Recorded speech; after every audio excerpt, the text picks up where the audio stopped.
So we're in the small vestibule area here, which was part of the original building. I'm just going to turn the camera around and show you what's been going on.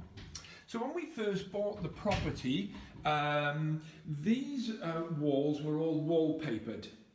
And quite commonly when you have a property like this, now let me just go back a stage to remind you or tell you that this is a cavity wall construction. One of the first things I'd be looking for is cavity wall tie failure. There was no cavity wall tie failure on this property, and often what we would do is look at the other properties in the street to see if there was any evidence of that as well, but there was none of that in this property, fortunately. So when we came into this property, the walls were in a rather poor order. They were all wallpapered, and by just tapping around you can tell if the internal plaster is hollow. And if that is the case, we need to take all the wallpaper off and look at the conditions of the walls. And what we found was there was a number of loose areas of plaster which we have to hack off. Now, I find this a bit of a way up in that what are we going to do to prepare the walls in order to make it look as nice as this does now? And this is going back out for sale.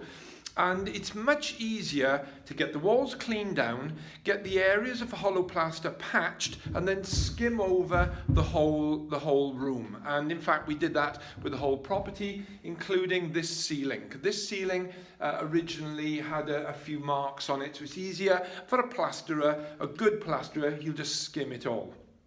So this room is already done and ready to go. We've got the carpets in as well. The other thing we do as part of the level 1 property refurbishments is we always replace the kitchen. So this kitchen was dated, it was a white kitchen, and what I've done now, I put a new range in, which is a grey base unit with white wall tile, white wall unit. I don't bother tiling these days, I go for this nice upstand. And in the area of the hob, I'll put a piece of glass like this. So space for a fridge down here, space for a washing machine down here. So that's come out really well, and that's quite trendy these days for this type of property. Now, this property was sourced by Peter Lee. Now at first, it didn't work. It didn't stack up. It was on the market at £60,000 with a resale of £75,000 to £80,000. So when we do a level 1 refurbishment, there's not enough in it to make a profit. Now what had happened is, because Peter had actually done the rapid assessment procedure, what happened one afternoon, an estate agent rang me up who was marketing this, said, "Mike, this property's just been dropped by £10,000. Is your client now interested?" And that's all it took me to do, was to contact Peter in Taiwan. It was 1 p.m. in the afternoon here in the UK, 7 or 8 p.m. in Taiwan. And so all I had to do was send him a WhatsApp message, say, "Peter, I'm outside Second Avenue.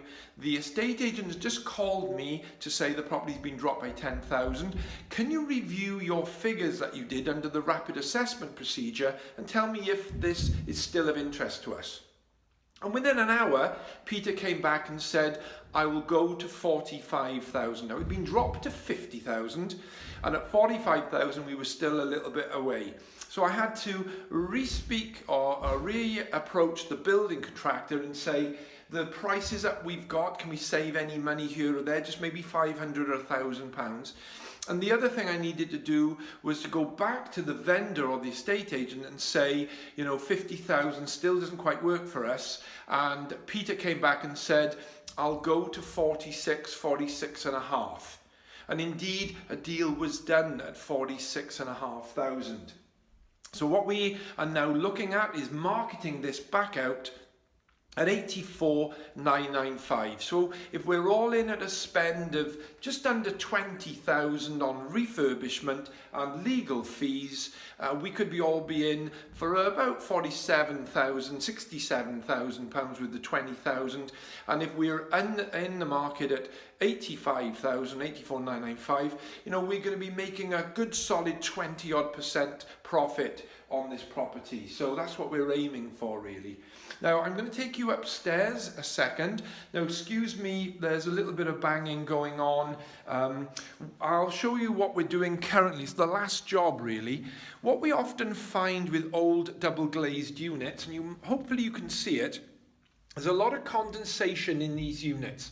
It's because the double glazed units, the seals break down, and when we get excessive moisture in the winter, rain, and it's more so from the rain or from the inside the property, these units, they condensate.